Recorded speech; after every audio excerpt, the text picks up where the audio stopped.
On the night of April 14th, 1912, the most luxurious ship ever built sailed through the freezing waters of the North Atlantic.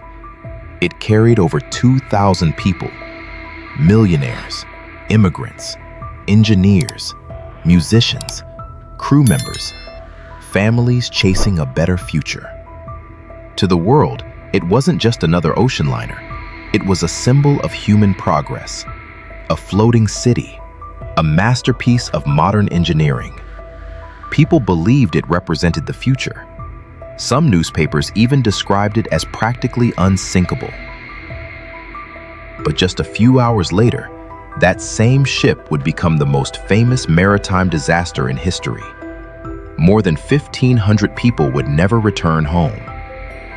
For over a century, one question has continued to fascinate historians, engineers, and millions of people around the world. What really sank the Titanic? Was it simply an iceberg? Or was the disaster already unfolding long before the ship ever left the harbor? Because when experts examined the evidence, they discovered something surprising. The iceberg was only the final piece of the puzzle. The real disaster was created by a chain of decisions, small mistakes, engineering compromises, human overconfidence, missed warnings, and terrible timing. None of them alone would have destroyed the ship, but together, they created one of history's greatest tragedies. Tonight, we're going back to April 1912, minute by minute, decision by decision, to uncover the real reason why the world's most famous ship disappeared beneath the Atlantic Ocean.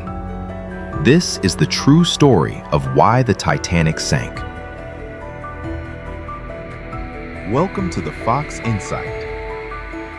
At the beginning of the 20th century, the world was changing faster than ever before.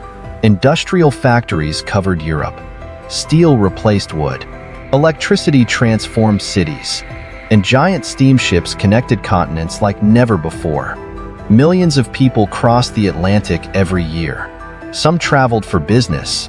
Others searched for opportunity. For wealthy passengers, crossing the ocean had become a competition of luxury. For shipping companies, it became a competition of prestige. Among those companies, one name stood above nearly all the others: the White Star Line. Rather than building the fastest ships on Earth, the company decided to build something different. They wanted ships so enormous, so elegant, so comfortable, that no competitor could match them. To make that vision a reality, White Star Line partnered with one of the world's greatest shipbuilders, Harland and Wolff, located in Belfast, Ireland. The project they began would push engineering beyond anything that had ever been attempted. The result was Titanic. Construction officially began in 1909. More than 3,000 workers spent over 2 years assembling what was then one of the largest moving objects ever created by human hands. The numbers alone were astonishing. Titanic stretched nearly 882 feet from bow to stern. She stood taller than many city buildings of her time. Her steel hull was held together by more than 3 million rivets. Inside, enormous steam engines powered giant propellers capable of moving over 50,000 tons across the Atlantic Ocean. Everything about Titanic was designed to inspire confidence. Luxury suites rivaled the finest hotels in Europe. A grand staircase rose through multiple decks beneath an enormous glass dome. Passengers enjoyed swimming pools, Turkish baths, elegant dining rooms, libraries, smoking lounges, a squash court, even electric elevators.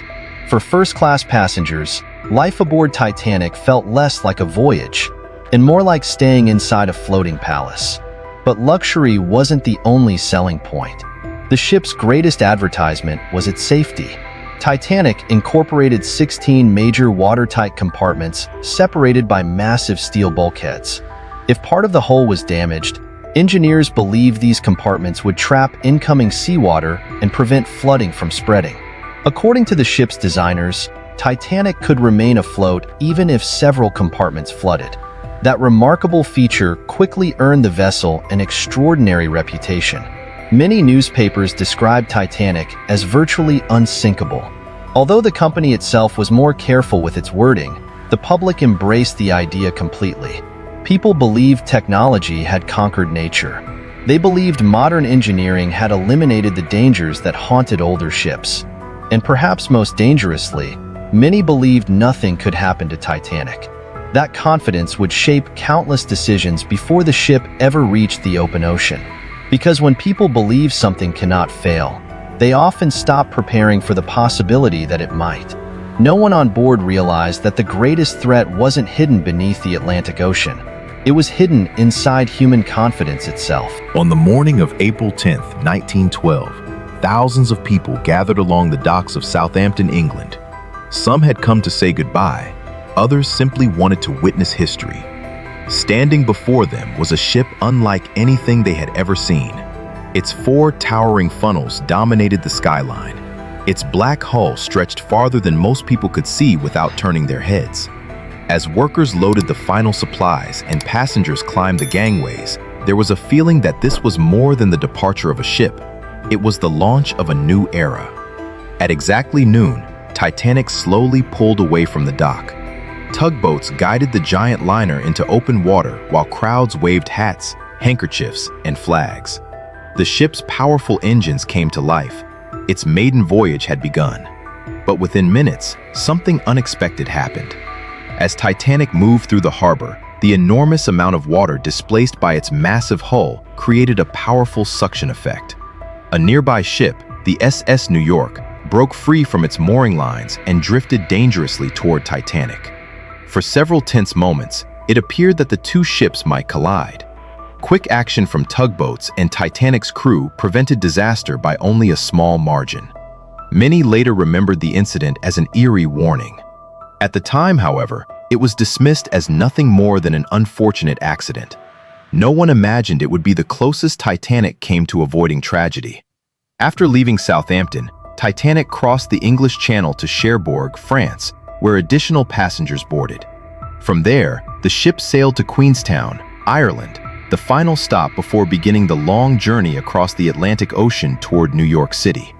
By the afternoon of April 11th, land slowly disappeared behind the horizon. Ahead lay nearly 3,000 miles of open ocean. Among the passengers were some of the wealthiest people in the world: industrialists, business leaders, bankers, celebrities. Their first-class accommodations rivaled the finest luxury hotels on Earth. Just a few decks below, another world existed. Hundreds of third-class passengers, many of them immigrants, were traveling with everything they owned. Families from Ireland, England, Sweden, Norway, Lebanon, Eastern Europe, each carried dreams of a new life in America. For them, Titanic represented hope. The crew, meanwhile, faced a different reality.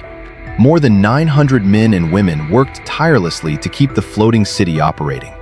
Engineers shoveled coal into massive furnaces around the clock. Stewards cleaned cabins and served meals. Wireless operators transmitted messages across the Atlantic. Lookouts scanned the horizon hour after hour. Every person aboard had a role, and every role mattered. Commanding them all was Captain Edward John Smith. It was expected to be his final voyage before retirement. With decades of experience and an outstanding reputation, Smith was widely respected throughout the maritime world. Passengers felt reassured simply knowing he was on the bridge. Everything appeared to be unfolding exactly as planned. The Atlantic was unusually calm. The weather remained clear. The ship performed beautifully. Passengers danced, dined, read books, played cards, and walked the promenade decks. To many, the voyage already felt unforgettable. Yet hundreds of miles away, another story was unfolding. The winter of 1912 had been unusually cold. Large glaciers in Greenland had broken apart earlier than normal, sending countless icebergs drifting into the North Atlantic shipping lanes. Other ships traveling through the region began reporting dangerous ice conditions. One message after another reached nearby vessels. Large icebergs observed. Field ice ahead. Heavy pack ice. Proceed with caution. These warnings were not unusual during spring crossings. Experienced captains received them every year. But what made this season different was the sheer number of reports arriving within a relatively small area. As Titanic continued westward, its wireless room received these messages throughout the voyage. Some were delivered directly to the bridge. Others were delayed while the wireless operators struggled with another responsibility.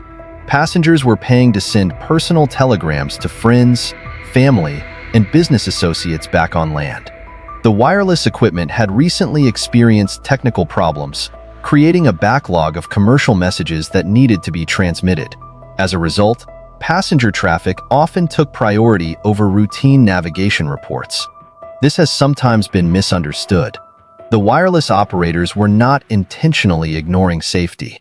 They were working under intense pressure to handle both official communications and hundreds of private messages with limited equipment and time. Even so, valuable information about the growing ice field did not always receive the attention it deserved. By April 14th, Titanic had received multiple warnings from nearby ships describing dangerous ice directly along its intended route. Several captains had already slowed their vessels. Some had even stopped for the night rather than risk traveling through darkness surrounded by floating ice. Titanic did neither. Despite the reports, the ship maintained a speed of around 22 knots. There has long been debate over why. Some historians believe Captain Smith saw no reason to reduce speed because visibility was good and the route was considered safe enough. Others argue there was confidence that any iceberg would be spotted in time to steer around it. There is no strong evidence that White Star Line officially ordered Captain Smith to break any speed record. Instead, many historians believe the decision reflected common practice at the time, maintaining schedule unless conditions clearly demanded otherwise. It was a judgment call, one that would soon be tested. As daylight faded on April 14th, the temperature began to drop. The sea became strangely calm. The wind disappeared. The stars shone brighter than anyone could remember. To passengers standing on deck, the Atlantic looked peaceful, beautiful, almost unreal. But for the lookout stationed high above the ship in the crow's nest, those same conditions created an invisible danger. Without waves breaking against the base of an iceberg, there would be no white water to reveal its position in the darkness. The ocean had become as smooth as glass. Somewhere ahead, a mountain of ice waited silently in the night, and every passing minute brought Titanic closer to it. By the evening of April 14th, 1912, Titanic had been at sea for 4 days. The voyage had settled into a comfortable routine. In the elegant first-class dining room, guests enjoyed one of the finest dinners ever served aboard an ocean liner. Crystal glasses reflected the warm glow of electric lights. Conversations drifted through the room as musicians performed softly nearby. Elsewhere, families gathered in second class for quieter meals, while third-class passengers laughed, sang, and shared stories about the new lives waiting for them in America. Above them, hundreds of crew members continued their work. Coal was shoveled into roaring furnaces. Steam pressure was carefully monitored. Officers rotated their watches. The wireless room remained busy transmitting messages across the Atlantic. To nearly everyone on board, it felt like another ordinary evening. No one realized it would be their last. As darkness settled over the North Atlantic, the temperature began falling rapidly. By late evening, it had dropped to well below freezing. Several crew members noticed the sudden change. Cold air often meant nearby ice. Still, Titanic continued westward at nearly full speed. On the bridge, Captain Edward Smith eventually retired for the night after instructing the officers to keep a careful watch and notify him immediately if conditions became dangerous. Responsibility now rested with First Officer William Murdoch and the officers on duty. High above the deck, inside the crow's nest, 2 lookouts, Frederick Fleet and Reginald Lee, stared into the darkness. Their job was simple in theory: watch the horizon, report anything unusual. But on this particular night, their task had become extraordinarily difficult. The sea was almost perfectly calm. Normally, Waves crashing against the base of an iceberg created a line of white foam that could be seen from a distance. Tonight, there were no waves, no wind, no moonlight, only a dark horizon blending almost seamlessly into the black ocean. For decades, one detail has fueled endless debate. The lookouts did not have binoculars. The binoculars assigned to the crow's nest had accidentally been left behind in Southampton after a last-minute crew change. Many people have wondered whether that mistake doomed the ship. Modern investigators generally agree that binoculars probably would not have dramatically changed the outcome. At night, binoculars actually reduce the field of view and can make it harder to detect unexpected objects. Experienced lookouts were trained to rely primarily on their naked eyes. Even so, the missing binoculars became another symbol of how small oversights seemed to follow Titanic throughout its journey. Then came the moment that changed history. At approximately 11:40 p.m., Frederick Fleet suddenly noticed something directly ahead. A dark shape, large, motionless, growing bigger every second. He later described it as looking like a black mass rising out of the sea. Fleet immediately rang the warning bell 3 times. The signal every officer feared. Obstacle ahead. Then he picked up the telephone connected to the bridge. Iceberg, right ahead. Those 3 words gave the bridge less than a minute to react. First Officer Murdoch responded instantly. He ordered the helm hard over, attempting to steer the ship around the iceberg. At the same time, he ordered the engines reversed in an effort to slow the ship. The crew moved with remarkable speed, but physics was now in command. Titanic measured nearly 900 feet in length and weighed more than 50,000 tons. A vessel of that size could not change direction instantly. Momentum carried it forward. Passengers felt almost nothing. There was no violent crash, no explosion. Many later said they experienced only a slight vibration beneath their feet. Some compared it to driving over a rough road. Others barely noticed anything at all. But below the waterline, something catastrophic had happened. As Titanic slid past the iceberg, underwater ice scraped along the ship's starboard side. Contrary to popular belief, the iceberg did not tear a giant gash through the hull. Instead, the immense pressure caused steel plates to flex and several seams to separate. Rivets failed. Small openings appeared across multiple sections of the hull. Individually, these openings were relatively narrow. Together, they stretched across a significant portion of the ship's side. The result was devastating. Water began pouring into the forward compartments faster than pumps could remove it. Within minutes, the ship's designers, including Thomas Andrews, inspected the damage. As reports arrived from below, the situation became painfully clear. The first 5 watertight compartments were flooding. Titanic had been designed to remain afloat with any 4 of its forward compartments flooded, but not 5. That single difference changed everything. Thomas Andrews quietly completed his calculations. Then he delivered the news no one wanted to hear. The ship would sink. He estimated Titanic had perhaps 2 hours, maybe a little more. There was no engineering solution, no repair, no way to stop the water. The disaster had moved beyond human control. On the bridge, Captain Smith stood in stunned silence. The world's most advanced passenger ship, the ship millions believed could never sink, had already received a fatal wound. Yet almost no one on board understood the danger. Passengers continued talking in lounges. Some returned to their cabins.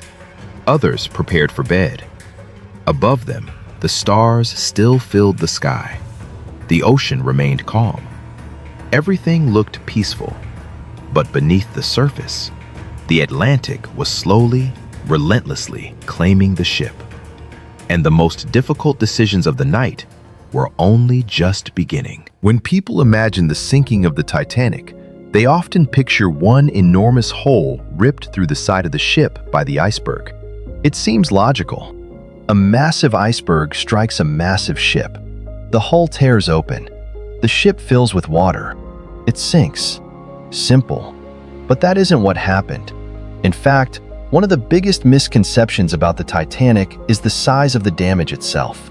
When the wreck was finally discovered in 1985, and later explored by engineers and marine scientists using advanced underwater technology, they found something unexpected. There was no single, giant gash stretching across the hull. Instead, investigators concluded that the iceberg had damaged the ship in a far more dangerous way. As the iceberg scraped along Titanic's starboard side, it placed enormous pressure on the steel hull. Rather than slicing through the steel like a knife, the impact caused several hull plates to bend slightly. That movement placed tremendous stress on the iron rivets holding the plates together. Some rivets failed. In several places, the steel plates separated just enough to create narrow openings below the waterline. Most of these openings were surprisingly small. Some measured only a few inches across. Individually, they didn't seem catastrophic, but together, they extended across multiple watertight compartments. That was the real disaster. The iceberg didn't create one fatal wound. It created many smaller ones. And together, they defeated the ship's greatest safety feature. Titanic had been designed with 16 watertight compartments. Heavy steel bulkheads divided the ship into separate sections. If one compartment flooded, large watertight doors could isolate it from the rest of the vessel. This system represented one of the most advanced safety designs of its time. Engineers believed the ship could survive with any two compartments flooded. It could even remain afloat if 4 of the forward compartments filled with water. That level of protection was extraordinary in 1912. Unfortunately, the iceberg damaged 5. At first glance, flooding one additional compartment might not seem like a major difference. In reality, it changed everything. Imagine filling a row of connected buckets. Once the first bucket becomes completely full, water spills into the next, then another. Titanic's compartments worked in a similar way. The watertight bulkheads did not extend all the way to the ship's upper decks. They stopped several decks below the top. As the bow sank lower into the ocean, seawater eventually reached the top of each bulkhead. Once it spilled over the first barrier, it entered the next compartment, then another, and another. It was like watching dominoes fall. Each flooded compartment pulled the bow deeper into the water. That allowed even more water to flow over the next bulkhead. Every minute made the situation worse. The designers had never expected so many compartments to flood simultaneously. Their safety system wasn't defective. It simply wasn't designed for this particular kind of damage. Modern engineers often describe Titanic sinking as a tragic example of exceeding a system's design limits. The technology worked exactly as intended, until the damage became greater than it had ever been designed to handle. There was another factor that made the disaster even worse. The steel used to build ships in the early 20th century behaved differently in freezing temperatures than modern shipbuilding materials. Research conducted on recovered pieces of Titanic suggests that some of the steel became less ductile in the icy North Atlantic waters. Instead of bending under extreme stress, parts of the material were more likely to crack. The wrought iron rivets used in portions of the hull may also have been weaker than modern construction standards. However, historians and engineers continue to debate exactly how much these materials contributed to the disaster. Most experts agree on one important point. Even if Titanic had been built using somewhat stronger materials, the combination of speed, impact, and flooding across 5 compartments would still have placed the ship in extreme danger. The iceberg alone was not the only problem. Design limitations, construction practices of the era, and the extraordinary circumstances of that night all worked together. Then came another decision that has fascinated historians for generations. Why didn't the officers simply crash directly into the iceberg? It seems like a strange question, but many modern simulations suggest that a direct, head-on collision might actually have been less deadly. The bow would likely have been severely crushed. Hundreds of people near the front of the ship could have been injured or killed. But the damage might have remained limited to only the first few compartments. If that had happened, Titanic may have stayed afloat. Of course, no one on the bridge had the benefit of hindsight. When First Officer William Murdoch saw the iceberg, every instinct told him to avoid it. Any experienced sailor would have done the same. He had less than 40 seconds to react. No captain or officer willingly aims a ship toward what appears to be certain disaster. Murdoch's decision was understandable. It was also tragically unlucky. By turning at the last moment, Titanic avoided a devastating frontal impact. Instead, the iceberg scraped along the side of the ship just long enough to open multiple sections of the hull. Ironically, the maneuver that almost saved Titanic may have guaranteed its loss. Down in the boiler rooms, engineers and firemen fought desperately to keep the lights on. They knew the truth long before many passengers did. Freezing seawater rushed through the lower decks with incredible force. Coal floated across the floors. Machinery disappeared beneath the rising water. Still, the engineering crews remained at their posts.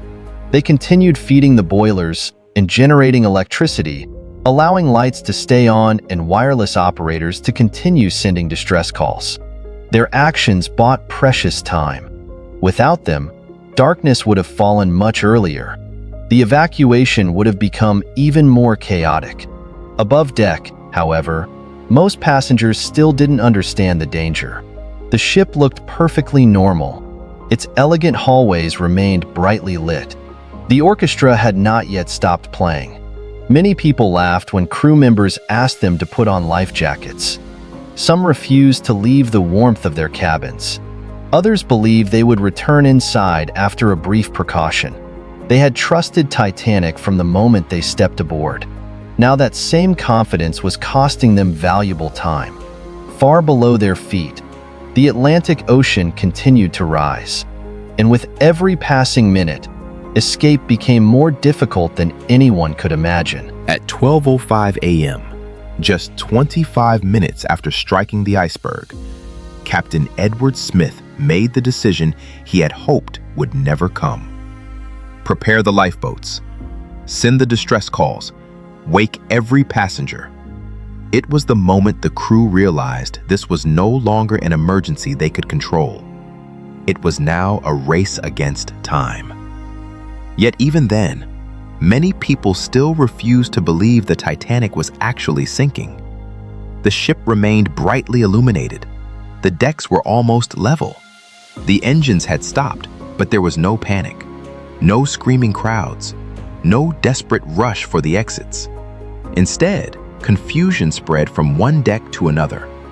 Passengers stepped outside wearing evening clothes. Some wrapped themselves in blankets. Others joked about the inconvenience of being awakened in the middle of the night. Many asked the same question. If the ship is sinking, why does it still look perfectly safe? The answer was simple. Titanic was sinking slowly, almost too slowly. The danger was hidden beneath the waterline, where thousands of tons of seawater continued pouring into the forward compartments. Above deck, that disaster was nearly invisible. The crew began uncovering the lifeboats. Each one was carefully lowered from the boat deck using large mechanical davits. On paper, the operation seemed straightforward. In reality, almost no one had ever practiced evacuating more than 2,000 people from a ship this large. There had been no full-scale emergency drill for passengers. Many crew members had only limited experience operating the lifeboat system together. And as officers began organizing the evacuation, another problem quickly became obvious. There simply were not enough lifeboats. Titanic carried 20 lifeboats with room for approximately 1,178 people. Yet, more than 2,200 passengers and crew were on board. Even if every boat left completely full, more than 1,000 people would still be left behind. Today, that number seems impossible to understand. How could the largest passenger ship in the world leave port without enough lifeboats for everyone? The answer lies in the regulations of the time. In 1912, British maritime safety laws based lifeboat requirements largely on a ship's gross tonnage, not its passenger capacity. Those regulations had not kept pace with the rapid growth of ocean liners. Ironically, Titanic actually exceeded the legal requirement. By the standards of the day, she carried more lifeboats than the law demanded. But the law itself had become dangerously outdated. The designers also believed the ship's watertight compartments made a complete evacuation highly unlikely. Lifeboats were viewed primarily as ferries.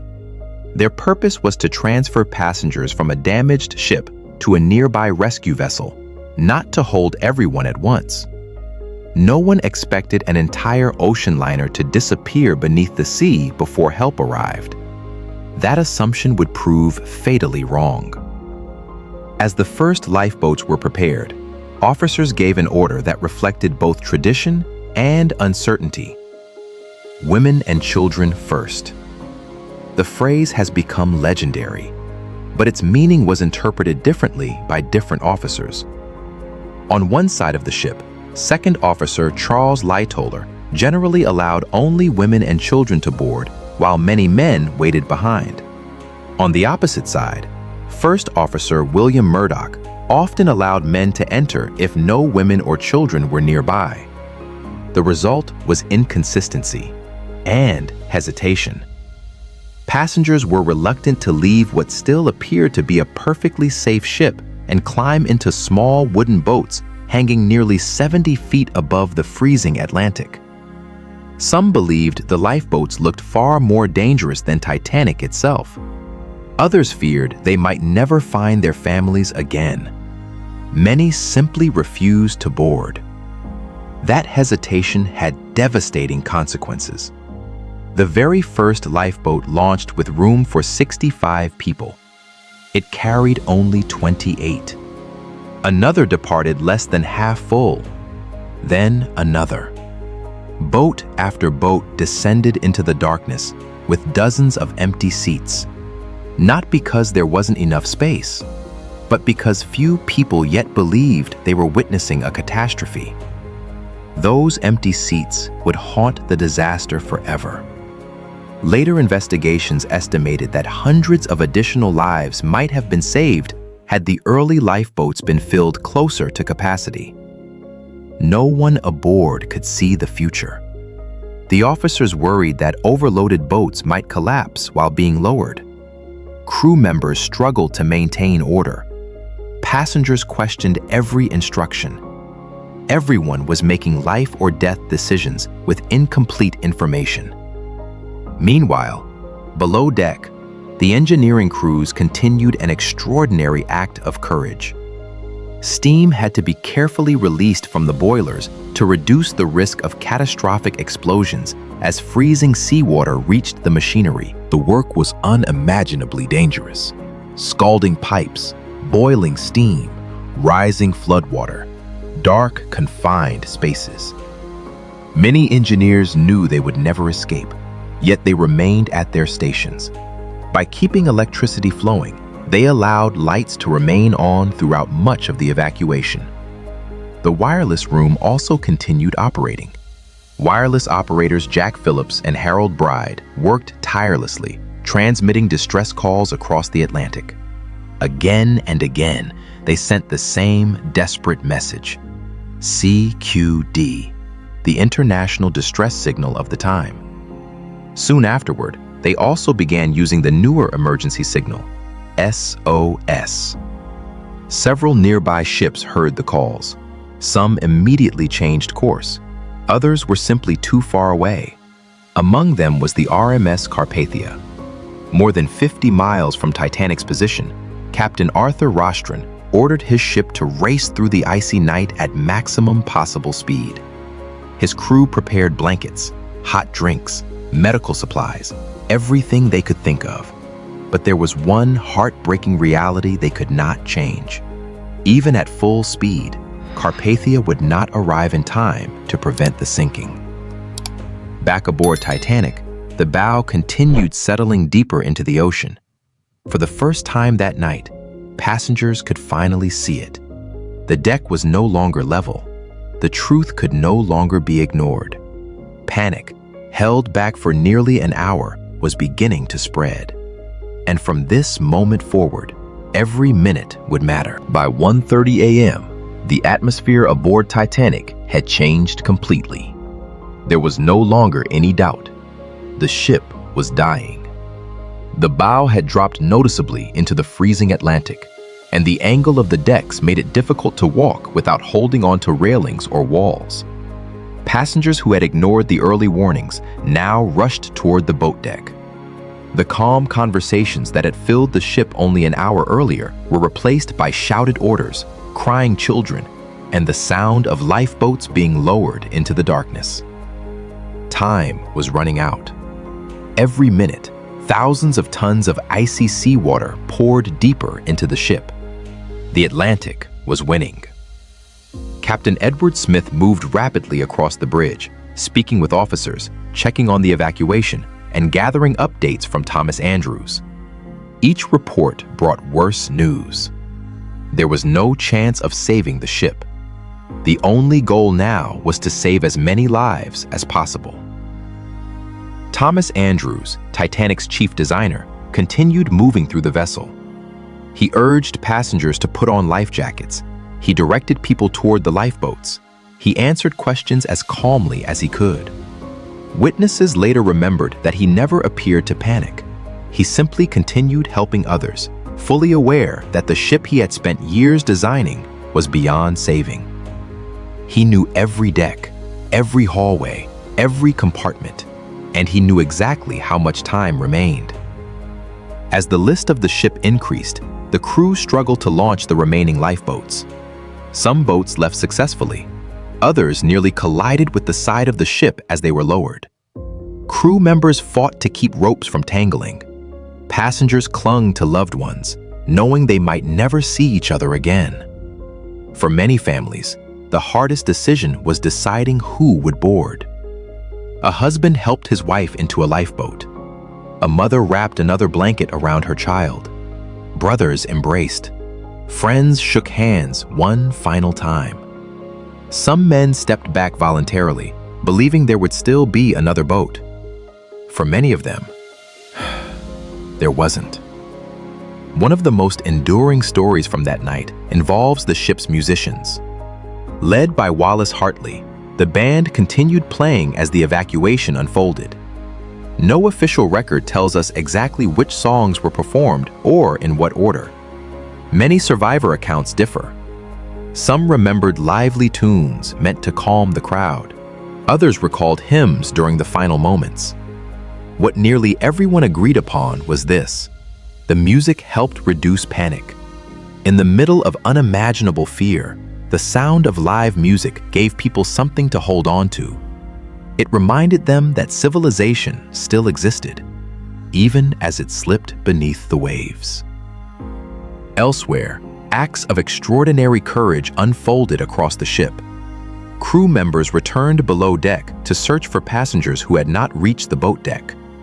Engineers remained at their posts to keep electricity flowing. Stewards guided confused families through unfamiliar corridors. Wireless operators Jack Phillips and Harold Bride continued transmitting distress calls for as long as power remained available. Every additional minute they stayed at their equipment increased the chance that another ship would hear them.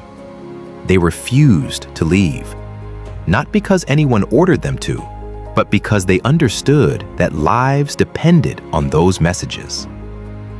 By around 2 a.m., only a handful of collapsible lifeboats remained. The deck had become steep enough that walking required real effort. Water reached areas that had been completely dry just minutes earlier. The freezing Atlantic now swept across the forward sections of the boat deck. Passengers who had waited too long suddenly found themselves trapped by rising water and collapsing pathways. Then came another sound. A deep, metallic groan echoed through the ship. It wasn't loud enough to cause panic, but those who heard it never forgot it. The immense steel structure was under stresses it had never been designed to endure. The bow was being pulled downward by tens of thousands of tons of seawater. The stern, still filled with trapped air, resisted being dragged beneath the surface. The ship was literally being pulled in two different directions. For decades, survivors who claimed Titanic broke apart before sinking were met with skepticism. Some investigators believed the ship had gone down in one piece. It wasn't until the wreck was discovered in 1985 that the evidence finally settled the debate. The bow and stern lay hundreds of meters apart on the ocean floor. Titanic had indeed broken into two major sections during its final plunge. Exactly how the breakup occurred remains an area of ongoing engineering research, but there is no longer any doubt that the structural failure happened before the wreck reached the seabed. At approximately 2:17 a.m., the lights aboard Titanic flickered. Then they went out, instantly. The magnificent ocean liner that had dazzled the world with electric lighting only days earlier was swallowed by darkness. For the first time that night, the stars became the only light above the Atlantic.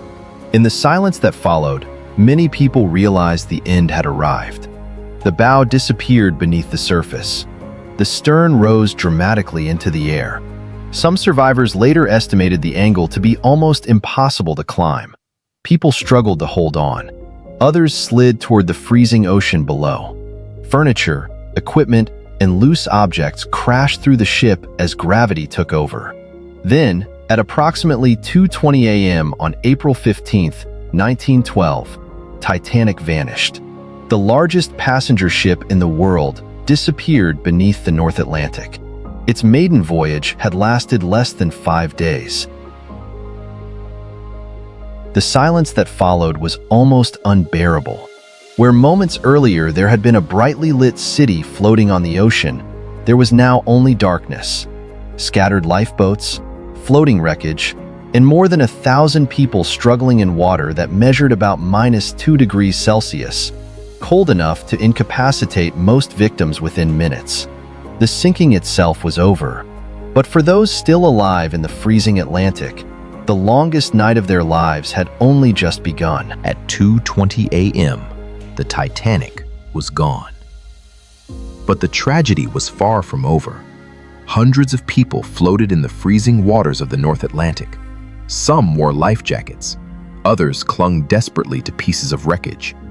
Many simply struggled to stay above the surface. The ocean around them was eerily calm. The stars still filled the sky. There were no giant waves, no violent storm, only silence. Broken by hundreds of desperate cries for help. Survivors in the lifeboats would later say that the sound was something they could never forget. Voices calling out into the darkness, parents searching for children, friends calling each other's names, men praying, women crying. Some shouted for just a few minutes, others continued for much longer. Then, one by one, the voices faded. The water temperature was around 28 degrees Fahrenheit, about -2 degrees Celsius. Salt water freezes at a lower temperature than fresh water, allowing the ocean to remain liquid even below the normal freezing point. To the human body, however, it was deadly. Contrary to what many people believe, most victims did not drown immediately. Instead, they suffered from cold water shock and hypothermia. The sudden immersion caused many to gasp uncontrollably. Breathing became difficult. Muscles quickly lost strength. Within minutes, swimming became nearly impossible. Eventually, the body could no longer maintain its core temperature. For most people in the water, survival lasted only a short time. Of the more than 1,500 people who lost their lives that night, the vast majority died because of the freezing Atlantic, not because they were trapped inside the ship. It remains one of the deadliest examples of cold water exposure in maritime history. From the lifeboats, survivors faced an impossible decision. Should they row back and rescue those still calling for help? Or should they stay away, fearing that desperate crowds might swamp the small boats and pull everyone into the water? Some officers believed returning immediately would risk losing the survivors already on board. Others argued that every minute mattered. In the end, only a few lifeboats returned to search for survivors. By then, it was too late for almost everyone. Only a handful of people were pulled alive from the freezing ocean. One of the most remarkable survival stories belonged to Charles Lightoller, Titanic's second officer. As the ship disappeared, he was pulled beneath the surface. Against all odds, he managed to escape the suction and eventually climbed onto an overturned collapsible lifeboat with dozens of other survivors. For hours, they balanced together in the darkness, waiting for rescue. It was an extraordinary display of endurance. Meanwhile, more than 50 miles away, the RMS Carpathia raced toward Titanic's last known position. Captain Arthur Rostron had ordered every possible measure to increase speed. Extra lookouts were posted. Heating and hot drinks were prepared. Blankets were gathered. Doctors and nurses stood ready. His crew even shut off heating in parts of the ship to divert more steam power to the engines. Every decision was focused on one goal: reach Titanic before sunrise. But distance could not be defeated. At approximately 4 a.m., nearly 2 hours after Titanic had disappeared beneath the sea, Carpathia finally arrived. Instead of finding a magnificent ocean liner, the crew found only lifeboats scattered across the Atlantic. One by one, survivors were brought aboard. Many were soaked, exhausted, and suffering from severe exposure. Some arrived carrying children who had lost their parents. Others stepped onto the rescue ship alone, knowing their families would never follow. Captain Rostron ordered every survivor to receive food, dry clothing, and medical attention. His crew transformed the ship into a floating hospital. By the end of the rescue operation, Carpathia had taken aboard approximately 700 survivors. More than 1,500 others were gone. News of the disaster spread across the world with astonishing speed. Newspapers printed special editions. Crowds gathered outside telegraph offices. Families desperately searched passenger lists, hoping to find the names of loved ones among the survivors. The loss shocked the public. How could the world's most advanced passenger ship disappear on its very first voyage? Almost immediately, official investigations began in both the United States and Britain. Witnesses testified for days. Crew members described the collision. Survivors recounted the evacuation. Engineers examined the ship's design. Wireless operators explained the distress calls. Investigators asked difficult questions. Why were iceberg warnings not treated with greater urgency? Why were so many lifeboats launched only partially full? Why were safety regulations so outdated? And how could a ship carrying more than 2,200 people legally leave port without enough lifeboat space for everyone? The answers would reshape maritime history. New international safety rules required ships to carry enough lifeboats for every person on board. Continuous radio watches became mandatory, ensuring distress calls would never again go unheard because an operator was off duty. Regular lifeboat drills became standard practice. Shipping lanes through dangerous ice regions were monitored far more carefully. Perhaps most importantly, nations worked together to establish the International Ice Patrol, which continues monitoring iceberg conditions in the North Atlantic to this day. The lessons learned from Titanic have protected countless lives over the past century. The disaster became a turning point, not just for shipbuilding, but for global maritime safety itself. Titanic's story did not end on the ocean floor. Its greatest legacy was the determination to ensure that such a tragedy would never happen in the same way again. Yet even after the investigations were complete, one mystery remained.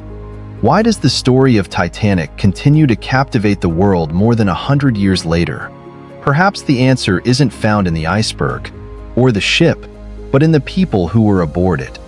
Because beneath every statistic, Every engineering diagram and every historical photograph was a human story. A story of ambition, hope, courage, sacrifice, and the painful reminder that even humanity's greatest achievements can be undone by a chain of small mistakes. That is why we still remember Titanic today. More than a century has passed since Titanic disappeared beneath the North Atlantic. Empires have risen and fallen. Wars have reshaped the world. Technology has advanced beyond anything the people of 1912 could have imagined. Today, ships far larger than Titanic cross the oceans every single day. They are equipped with satellite navigation, advanced radar, GPS, digital communications, computer-controlled safety systems, and enough lifeboats for everyone on board. By modern standards, Titanic would seem almost primitive. Yet, despite all of our technological progress, no ship has ever captured the world's imagination quite like Titanic. Why? Because Titanic was never just a ship. It was a reflection of humanity itself. It represented ambition, innovation, confidence, and the belief that human intelligence could overcome nature. In many ways, Titanic embodied the optimism of the early 20th century. People believed the impossible had become possible. Steel could conquer the sea. Machines could eliminate risk. Engineering could solve every problem. Then, on one cold April night, reality proved otherwise.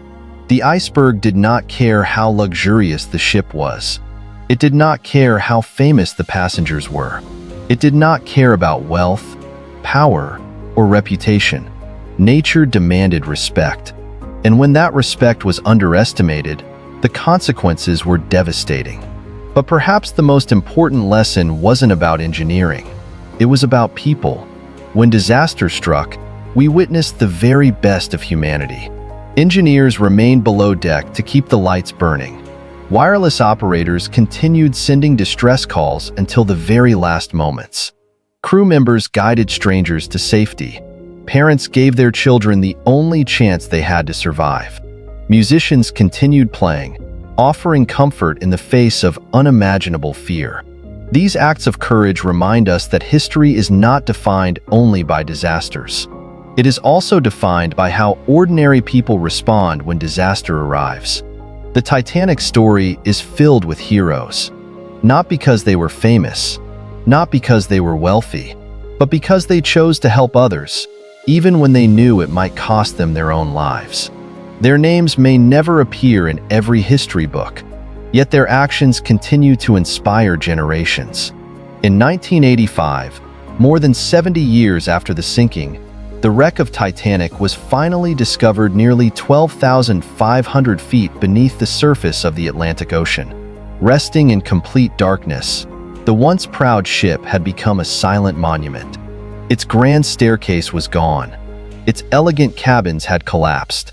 Rust slowly consumed the steel that had once been called unsinkable. Marine life had transformed the wreck into an artificial reef. Time had reclaimed what human hands had built. Today, scientists continue studying the wreck, not only to understand what happened that night, but also to preserve its history before nature erases it forever. Every expedition reveals another piece of the story. Every artifact reminds us that these were not fictional characters. They were real people, with real dreams, real families, and real futures that ended far too soon. In the end, Titanic did not sink because of a single mistake. It sank because of a chain of decisions: confidence in technology, outdated safety regulations, ignored warnings, engineering limitations, and the simple reality that sometimes a series of small choices can lead to an unimaginable outcome. That is what makes the story timeless, because the lesson reaches far beyond one ship. Every generation builds its own Titanic. Every generation believes its greatest achievements are unbreakable. And every generation is eventually reminded that progress must always be matched by humility. More than 100 years later, the Atlantic Ocean has become quiet once again. The cries for help have faded. The lifeboats are long gone. The passengers have become history. But beneath nearly 2.5 miles of water, the Titanic still rests, not as a symbol of failure, but as a reminder that history's greatest tragedies are rarely caused by a single moment. They are often created by many small decisions, made long before anyone realizes the danger. And perhaps that is the real reason we still remember the Titanic. Not because it was the largest ship of its time, not because it struck an iceberg, but because its story continues to remind us of both the incredible power and the profound fragility of human ambition. Thank you for watching. If you enjoyed this documentary and want to explore more stories of history's greatest engineering triumphs, disasters, and untold events, be sure to subscribe and join us for the next journey into the past. Because history is never just about what happened. It's about understanding why.